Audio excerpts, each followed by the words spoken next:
Hello everyone and welcome to another episode of Reese's Random Reviews. I am Reese, I'm about to give you a random review. And welcome to the first episode of Apes Month. So guys, as you know, I'm going to be reviewing many of the Planet of the Apes movies because the new one, War for the Planet of the Apes, is coming out. But I'm only going to be reviewing the first Planet of the Apes movie, the Tim Burton version, Rise and Dawn of the Planet of the Apes, and then when I finally see it, War for the Planet of the Apes, because I love the Apes movies. I think they're brilliant. The reboot series is fantastic, but also I thought it'd be fun to review the first other two to just introduce what I'm about to do, because it's fun, and plus I haven't reviewed them yet, so I thought it'd be fun to just throw it in. So here's episode 1, where I talk about the first ever Planet of the Apes.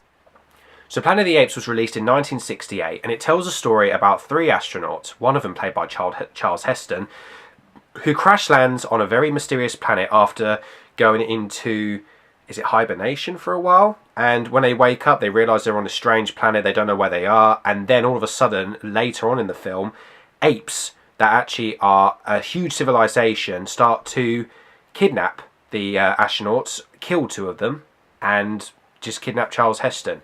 And while he's there, he's not able to speak. His throat gets cut and he can't talk, so they just think that this is a non-talking human. But then all of a sudden, as soon as he says that classic line, "Take your stinking paws off me, you damn dirty ape," that is when, of course, the film starts to progress.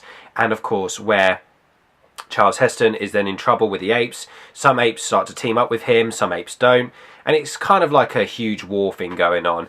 Now, the thing I do love about this film, most of all, is, of course, the setup. The beginning part where the 3 astronauts crash land, and the whole thing for about, I think the first half an hour or 20 minutes, it's really suspenseful because you just don't know what's going to happen. And it's a brilliant part, and as soon as the apes start to arrive in it, it's kind of like a completely different movie.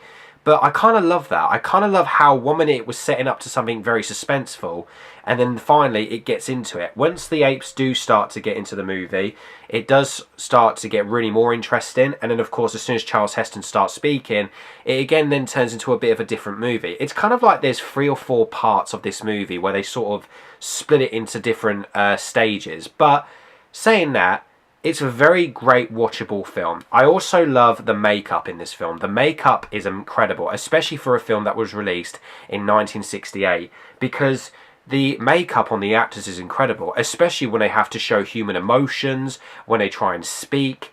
It works. It's amazing that how much makeup they actually had to try and put on when they were trying to do their acting. It was incredible.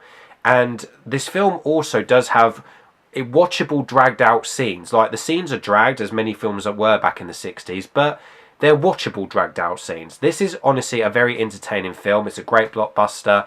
I'm sure loads of people have seen it, and of course there's the great ending where there's a huge twist where we find out what happened, where Charles Heston was all this time. But of course if you haven't seen it, then yeah, then you're going to have to watch it. But I'm sure you must have heard of this somehow. But yeah, Planet of the Apes is a really great movie. And to be honest, out of all the old versions, even though I haven't seen all of the sequels, the original first Planet of the Apes is definitely one of its best. I'm going to give Planet of the Apes, out of 10, an 8. It is a watchable film, guys. If you haven't seen it, I do strongly recommend it. So yeah, watch Planet of the Apes. It's a really good film.